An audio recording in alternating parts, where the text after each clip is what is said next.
Over the course of this semester in Communications Theory and Practice, otherwise known as the ever-so-trendy hashtag CTPF15, I have learned a multitude of concepts concerning the overall theme of digital literacy. During my time in Room 174, I have adapted writings and videos for my own personal use on forums such as Twitter and WordPress. In doing this, I myself believe that I have successfully become digitally literate, a term I would have thought I already was, but from my current knowledge now realize I was far from. So what is digital literacy? Well, as Cindy self-explains in terms of technological literacy, it is a complex set of socially and culturally situated values, practices, and skills involved in operating linguistically within the context of electronic environments, including reading, writing, and communicating. In other words, being digitally literate means that one has the knowledge to operate digital devices, as well as properly use these devices with the correct skills and behavior to effectively network. Throughout my time working on this semester-long project, I have grown and developed into a 21st century participator. I actively engage in different content and present my own ideas on my personal venues. From engaging with different, what I believe are master participators' work, I have taken the skills presented to me and applied them in order to fully become a digitally literate human. Twitter has been one such tool that I have utilized in order to gain knowledge in this technologically forward world. Fun fact, I, 18-year-old Carla Monacavo, have never sent out a tweet until I entered college. Previously, I never really understood the positives that were involved with Twitter, but after my involvement with this networking site, I now understand that Twitter is a platform that helps more than just celebrities connect with their fans. I have found endless opportunities that link what I am doing in my own life to others with the same thoughts without even meeting them. For example, after reading many articles, I have expressed my feelings on the topics discussed through tweets. After following the people who influenced me in order to see their personal views on various subjects, I mentioned them in my tweets in order to possibly connect.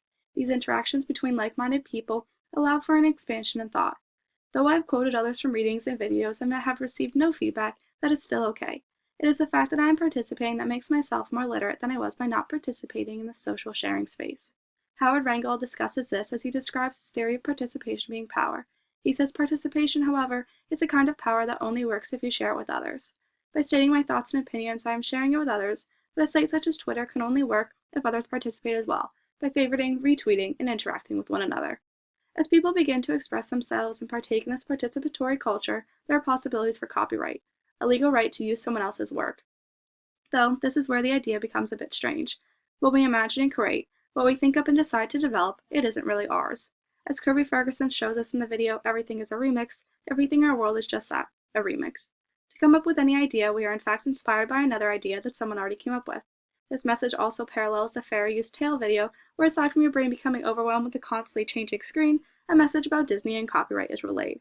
When we participate, we must make sure to not take others' work directly. Yet if everything is someone else's, then you would think that everything is uncopyrighted. This idea is complex, and is one that I believe hinders others from participating, though it doesn't have to. In my blog post, Humans of Liquid, I became inspired by the popular blog Humans of New York. Here, I took ideas and transformed them into my own. I used my own creativity paired with the inspiration I found in others' work.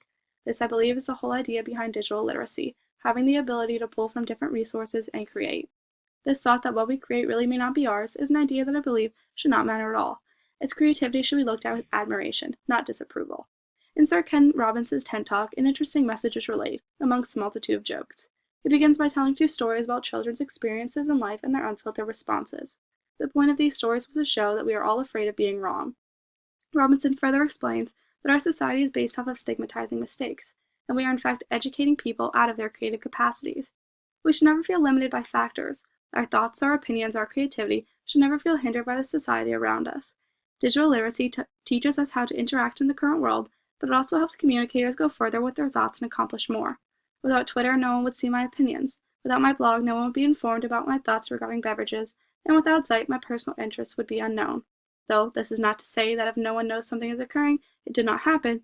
It is only to emphasize that without creativity and without the willingness to do something, there can never be inspiration for others and no expansion in the online and social world. I have engaged with sources such as Twitter and produced content for my blog via WordPress, and accepted the very particular world we live in regards to copyright and have adapted to it. So I guess you could say I am officially digitally literate, right? Wrong. There is still much to learn once you start connecting in the social world. It is one thing to know how to interact, but very different once you know how to behave. This is where digital literacy becomes so imperative for future communicators to learn. As John Ronson presents in his book, So You've Been Publicly Shamed, we need to not give in to the need we all feel to, in a sense, destroy someone else through a screen. As is shown through Monica Lewinsky's TED Talk of her personal experiences, some people mean to be hurtful, and others simply join the bandwagon. But we all as a society seem to willfully misunderstand information in order to give in to the shaming culture. Being digitally literate means that there is a responsibility to make others feel that digital places are safe spaces to join. Events such as those that occurred in Paris show how the online world has aided in important issues by creating social platforms to relay meaningful message. We need to be digitally literate to know how to effectively communicate. As Lewinsky says, think before we click. We must know what is really important when it comes to interactions online. Being digitally literate is important for everyone, not just the millennials that have grown up using technology or those who have occupations that may not utilize technology as much as others. Digital literacy is accessible for everyone and is quite frankly imperative to our society's future. Who would have thought? In order to exist and be present in the world we do, we as humans must be able to adapt, and this adaptation to new technologies and customs is the principal driving force behind digital literacy. From my time utilizing the many platforms I have created, I have seen drastic changes. I now look at my first blog post and see how far I have come as I sit and write a current post. I find myself wanting to tweet about new information I uncover, and where before it took me forever to 1. Remember to tweet, and 2. Think of something meaningful to say. I believe that by learning more about the online world around you, one is better able to grow. I, for example, began this semester taking notes by pen and paper, but soon adapted to technology to grow as an efficient communicator. Though, this does not mean that everyone must participate. Henry Jenkins, who speaks out on such problems with our participatory culture, explains that not every member must contribute, but all must believe they are free to contribute and that what they will contribute will be appropriately valued. I find this statement to be very accurate. There are many different people in this world, and not all are willing to participate and share their ideas, though all must feel as though they are able to voice their thoughts if they want to. In order to do this and have this chance, every communicator of current and future times must be open to learn.